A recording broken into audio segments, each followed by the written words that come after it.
श्री स्वामी समर्थ. जय जय रघुवीर समर्थ. अवधूत चिंतन श्री गुरुदेव दत्त. श्री स्वामी समर्थ. सर्वांना आज भारतामध्ये आपल्या देशामध्ये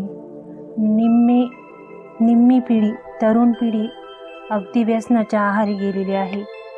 कोणताही व्यसन असू द्या, तंबाखू, गुटखा, दारू, चरस, इतर अंमली पदार्थ, ह्या व्यसनाने देशातील तरुण पिढी अगदी लयाला जात आहे.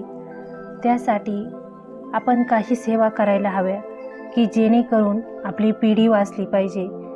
आपल्या घरातील व्यक्तींचं संरक्षण ह्या गोष्टीपासून झालं पाहिजे. ज्या घरात व्यसनी व्यक्ती आहेत, खरं तर अशा मायमावल्यांचं आभार मानले पाहिजे आणि खरंच त्यांचं म्हणजे त्या व्यक्ती, ज्या घरातल्या व्यसनी व्यक्ती आहेत, त्या घरातल्या ज्या इतर व्यक्ती असतात, त्यांनाच माहीत असतं की ते ह्या वेळेला कसं त्या गोष्टी सांभाळून घेतात. हे फक्त त्या व्यक्तींनाच माहीत असतं. तर खरं तर अशा स्त्रियांना एक सलाम. आणि आज मी तुम्हाला ह्या 2 सेवा सांगणार आहे. ह्या तर खरं तुम्ही विश्वास ठेवून जर केल्या तर 100% याचा रिझल्ट तुम्हाला भेटतो. फक्त विश्वास ठेवून या सेवा करा. या सेवेचा अनेक लोकांना अनुभव आलेला आहे. त्याच सेवा आज मी तुम्हाला 2 सांगणार आहे. अगदी बिना खर्चिक, कुठेही न जाता, बाहेर न जाता, घरच्या घरी तुम्ही ह्या 2 सेवा करू शकता. त्यामुळे व्हिडिओ शेवटपर्यंत बघा. आणि खरंच आज जर तुम्हाला ह्या व्हिडिओची गरज असेल तर महाराजांनी हा व्हिडिओ तुमच्यापर्यंत आणला असेल, असं समजा की ही महाराजांचीच इच्छा आहे. तर व्हिडिओला सुरुवात करण्यापूर्वी एकच सांगणं की तुम्ही जर सेवा करणार असाल तर एकच गोष्ट लक्षात ठेवा की विश्वास ठेवून सेवा करा. विश्वासात खूप ताकद आहे. जसं की आज होपोनोपोनो लोक म्हणतात की विश्वास ठेवल्यानंतर ह्या गोष्टी होतात. तर होपोनोपोनो म्हणजेच सगळा विश्वासाचा खेळ. तुम्ही विश्वास ठेवून कोणतीही गोष्ट केल्यानंतर ती होते. तेच असतं यामध्ये, दुसरं काहीच नाही. तुम्ही ज्या सेवा करणार आहात त्या फक्त विश्वास ठेवून करा आणि श्रद्धेने करा. ह्या सेवा तुम्हाला 41 दिवस न खंड पडता करायच्या आहेत. खंड पडला, काही कारणास्तव मध्ये गॅप आला तर तेवढे दिवस पुन्हा त्या सेवा वाढव करायच्या आहेत, म्हणजे जास्तीचे दिवस करायचे आहेत. पण सेवा नक्की करून बघा. जर तुम्हाला 41 दिवसात ह्या सेवेचा रिझल्ट भेटला तर ह्या सेवा तुम्ही कायमस्वरूपी करू शकता. ह्या 2 सेवा काय आहे तर एक आहे उदबत्तीची सेवा. उदबत्तीची सेवा ही स्वामी महाराजांच्या सेवेतील अत्यंत प्रभावी सेवा आहे. यावर मी आधी एक उदबत्तीच्या सेवेचा व्हिडिओ केलेला आहे. जर तुम्हाला तो बघायचा असेल तर तोही बघा. आणि उदबत्तीची सेवा कशी करायची तर तेही सांगते. 2 उदबत्ती घ्यायच्या आहेत तुम्हाला आणि त्या तुम्हाला स्वामी महाराजांसमोर लावायच्या आहेत. संध्याकाळच्या वेळेला लावा, सकाळच्या वेळेला जावा, जेव्हा वेळ मिळेल तेव्हा तुम्हाला ह्या अगरबत्त्या लावायच्या आहे. त्यानंतर काय करायचं, एक स्वच्छ ग्लासभर पाणी घ्यायचं आहे आणि ते तुम्हाला तिथं ठेवायचं आहे. ती रक्षा त्या पाण्यात पडेल अशीच तुम्हाला ती अगरबत्ती लावायची आहे. आणि नंतर तुम्हाला ओम श्री स्वामी समर्थाय नमः ह्या मंत्राचा जप करायचा आहे. ओम श्री स्वामी समर्थाय नमः हाच मंत्र का तर ओमचा प्रणव लावून उच्चार जो आपण मंत्रांमध्ये करतो त्यामध्ये अपरिमित आणि अफाट शक्ती असते. त्यामुळे जेव्हा तुम्हाला मंत्र म्हणायचा आहे त्यावेळेला ओम श्री स्वामी समर्थाय नमः ह्या मंत्राचा तुम्हाला 11 माळी जप करायचा आहे. आता काहींचं असं असतं की अजिबात वेळ नसतो संध्याकाळच्या वेळेला किंवा सकाळच्या वेळेला. त्यावेळेला तुम्ही ही सेवा देवघरात दिवा लावून तिथे पाणी ठेवून अगरबत्ती लावून तुम्ही जे काही स्वयंपाक किंवा इतर काम करत आहात त्यावेळेला तुम्हाला फक्त नामजप करायचा आहे आणि ते अभिमंत्रित पाणी ते तुम्हाला देवासमोर ठेवायचं आहे. ठेवल्यानंतर तुम्हाला काय करायचं आहे की ज्या वेळेला तुमच्या 11 माळी जप पूर्ण होईल त्यावेळेला ते अभिमंत्रित पाणी तुम्हाला व्यसनी व्यक्तीला द्यायचं आहे. काहीही करून ते पाणी तुम्हाला अभिमंत्रित त्या व्यक्तीला लगेच द्यायचं आहे. त्यामुळे जेव्हा ही सेवा करशाल त्यावेळेला ती व्यक्ती घरात असणं अत्यंत आवश्यक आहे, कारण तुम्हाला ते पाणी लगेच अभिमंत्रित केलेलं द्यायचं आहे. आता व्यसनी व्यक्ती म्हटल्यानंतर ते सहजासहजी हे पाणी पित नाही. हा अनुभव आहे बऱ्याच जणांचा की व्यसनी व्यक्ती असल्यानंतर ते पाणी पित नाहीत. नको म्हणून नको म्हणतात किंवा पितच नाहीत. मग काय करायचं, जर पिलेच नाही तर ते पाणी तुम्ही जे स्वयंपाक करता ते स्वयंपाकात वापरायचं आहे, म्हणजे भाजीमध्ये टाकायचं आहे. फक्त दक्षता घ्या की अभिमंत्रित केलेल्या पाण्याचा जो काही स्वयंपाक बनवशाल तो वाया जाता कामा नये, एवढीच दक्षता घ्यायची आहे. जर पिलेच नाही तर, कारण व्यसनी व्यक्ती ही सहजासहजी कोणतीही गोष्ट मान्य करत नाही आणि व्यसन हे फक्त त्या व्यक्तीवरच प्रभाव नाही करत तर त्याचं पूर्ण कुटुंब उद्ध्वस्त करत असतं. मुलांवर, त्या घरातल्या प्रत्येक व्यक्तीवर त्या व्यसनाचा परिणाम होत असतो. त्यामुळं त्या घरातलं वातावरणही दूषित झालेलं असतं. जर तुम्ही हे पाणी स्वयंपाकात वापरलं तर अन्नातील दोषही यामुळे कमी होतात. आणि दुसरी सेवा अशी आहे की ती आहे जी आपले वनस्पतीशास्त्र आहे. ते काही शास्त्र असे असतात जे तुम्हाला 100% त्या वनस्पत्या रिझल्ट देतात. फक्त त्यांचा योग्य वापर कसा करायचा हे तुम्हाला माहीत पाहिजे.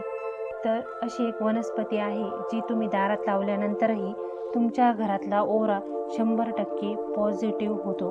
ते म्हणजे शमीवृक्ष. शमीवृक्ष, बेल, तुळस, औदुंबर, पांढरी रुई हे जितके पुण्यवान देववृक्ष आहेत त्याहीपेक्षा जास्त हे शमीवृक्ष आहे. शमीवृक्ष कसं असतं तर तेही मी तुम्हाला एका व्हिडिओमध्ये दाखवलेलं आहे.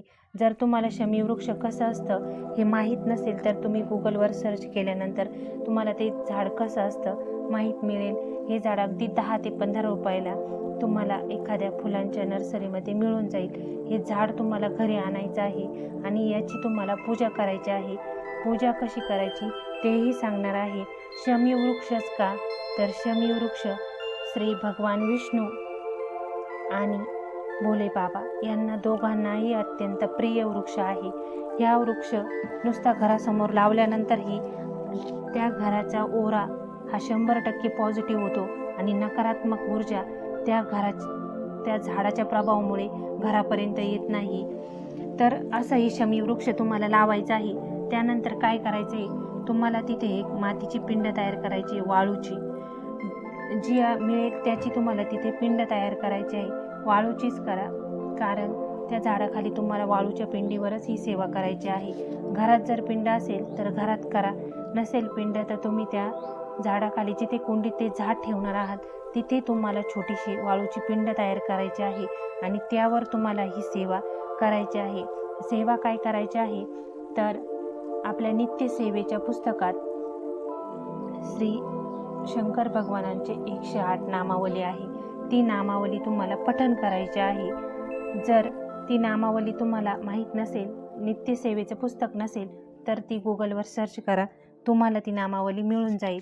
यानंतर आणखीन तुम्हाला त्याच्यावर एक सेवा काय करायची आहे तर तुम्हाला रोज नागकेशराचे काही दाणे त्या पिंडीवर अर्पण करायचे आहे आणि अर्पण करताना महादेवाला ही प्रार्थना करायची आहे की तुम्हाला ही वर्तमान काळात होत आहे असं बोलायचं आहे, म्हणजे ही गोष्टी घडत आहेत असं तुम्हाला फील करायचं आहे आणि नंतरच ते नागकेशराचे दाणे तुम्हाला तिथे व्हायचे आहे.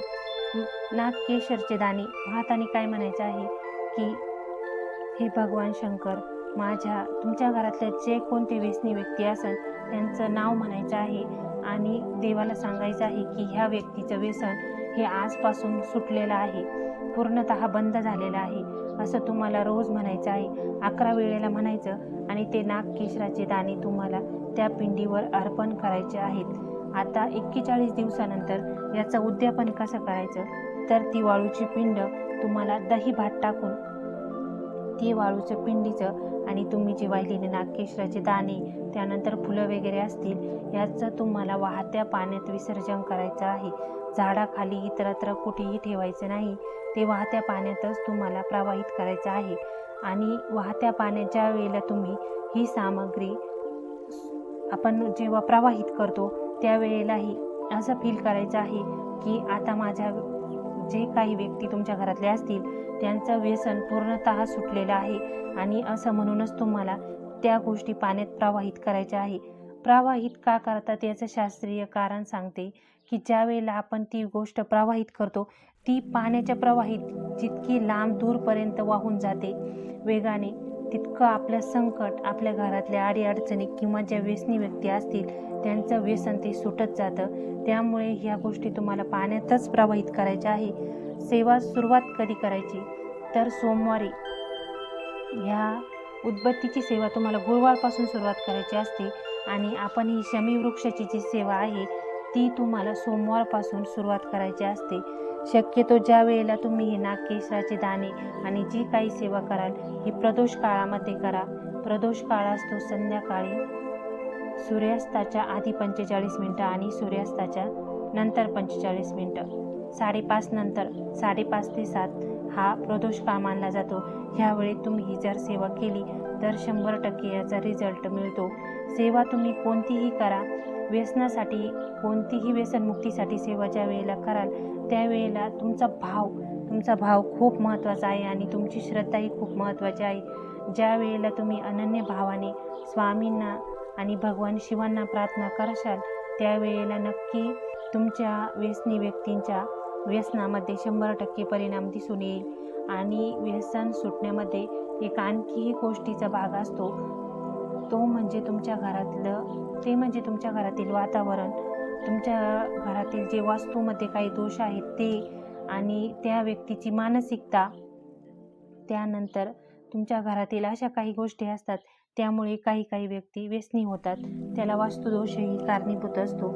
आणि नंतर सगळ्यात महत्त्वाचं म्हणजे व्यसन सुटण्यासाठी व्यसनी व्यक्तीचं मन, त्याची जर इच्छा असेल तर तो नक्कीच व्यसन सोडू शकतो. पण व्यसनी व्यक्ती स्वतःहून कधी व्यसन सोडत नाही. अशी 100तून एखादी व्यक्ती असते की जे तिचं व्यसन सोडते.